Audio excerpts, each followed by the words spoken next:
Bonjour à tous, bienvenue dans ce nouvel épisode d'HDH. Dans le dernier épisode, nous nous étions arrêtés il y a 14 700 ans, lors de l'effondrement du Magdalénien en Europe, provoqué par la remontée brutale des températures.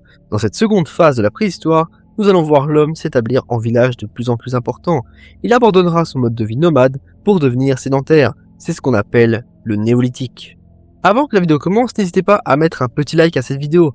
La période du néolithique s'étend différemment selon les régions. Elle succède au paléolithique, même si une phase transitoire peut exister, nommée le mésolithique. Nous allons démarrer notre histoire il y a 14 700 ans, soit en 12 700 avant Jésus-Christ. Vers 12 700 avant Jésus-Christ, nous sommes tout à la fin du Pléistocène, dans le Drias récent, un dernier sursaut glaciaire avant l'entrée définitive dans l'Holocène. Sapiens est désormais le dernier hominidé vivant sur Terre. Les réseaux d'échanges s'intensifient et couvrent déjà des centaines de kilomètres. L'Europe est dominée par les cultures post-magdaléniennes, avec l'apparition de nouveaux types d'outils, notamment les microlithes, les harpons, les propulseurs et les pointes fines.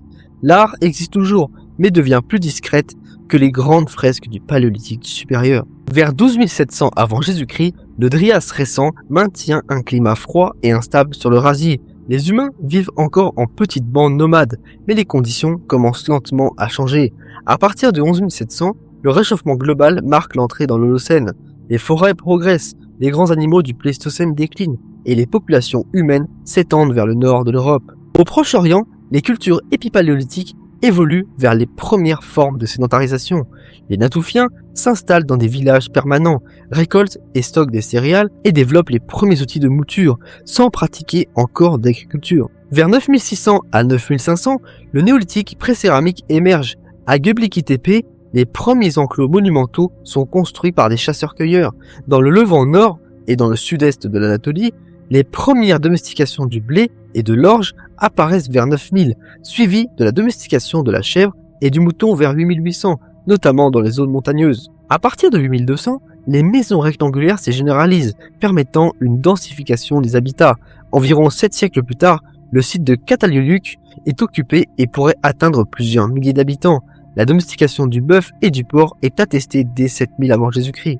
Vers 6500 avant Jésus-Christ, l'invention et la diffusion de la céramique au Proche-Orient transforment la conservation et la cuisson des aliments.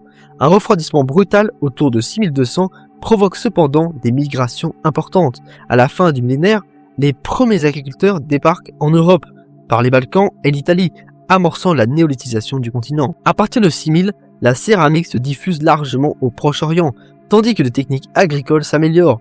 Les villages deviennent plus grands et plus structurés, et les échanges à longue distance s'intensifient, notamment pour l'obsidienne et les matières premières rares. Vers 5800 à 5500, les premiers agriculteurs atteignent l'Europe centrale, par la vallée du Danube. Ils introduisent les longues maisons rubanées et les premières formes d'agriculture organisées sur le continent. En Méditerranée, les cultures cardiales se diffusent par cabotage, atteignant rapidement l'Italie, la France méridionale et la péninsule ibérique. Vers 5500 à 5000, les premières formes de mégalithisme apparaissent en Europe occidentale, notamment en Bretagne et au Portugal. Ces monuments témoignent d'une organisation sociale plus complexe et d'une capacité à mobiliser de grandes communautés pour des projets collectifs. Au Proche-Orient, vers 5000 avant Jésus-Christ, la culture d'Obeid se développe en Mésopotamie. Les villages deviennent plus hiérarchisés, les temples prennent une place centrale et les premières formes d'irrigation apparaissent dans le sud mésopotamien. Cette période marque la transition vers des sociétés plus stratifiées. Vers 4500 avant Jésus-Christ, les premières proto-villes émergent dans la plaine mésopotamienne. Les habitats se densifient, les activités artisanales se spécialisent et les échanges régionaux deviennent essentiels. Les sceaux cylindres apparaissent pour authentifier les biens et contrôler les flux économiques. Entre 4200 et 4000 avant Jésus-Christ, un épisode de refroidissement global provoque des déplacements de population et une réorganisation des sociétés du Proche-Orient. Malgré cela, la région d'Uruk connaît une croissance rapide, marquant le début de la période urukienne. À partir de 4000 avant Jésus-Christ, Uruk devient l'un des premiers centres urbains de l'histoire. La ville se dote de grands temples, de quartiers spécialisés et d'un système administratif complexe. Les jetons d'argile utilisés pour compter les biens évoluent progressivement vers des signes gravés. Vers 3800 à 3500, l'urbanisation s'accélère en Mésopotamie, les réseaux d'irrigation s'étendent, les élites se renforcent et les échanges couvrent désormais tout le Proche-Orient. Les tablettes d'argile apparaissent pour enregistrer les transactions, marquant les premières étapes de l'écriture. C'est donc vers 3400 à Uruk que sont mis au point les premiers pictogrammes standardisés. L'écriture naît alors comme outil de gestion économique, avant de devenir un moyen de communication plus large. Cette innovation marque la fin de la préhistoire et l'entrée dans l'histoire. Voilà, j'espère que cet épisode vous aura plu et que cette série sur la préhistoire vous a donné envie d'en découvrir davantage. On continuera évidemment avec l'Antiquité, juste après une dernière vidéo sur le néolithique dans le reste du monde.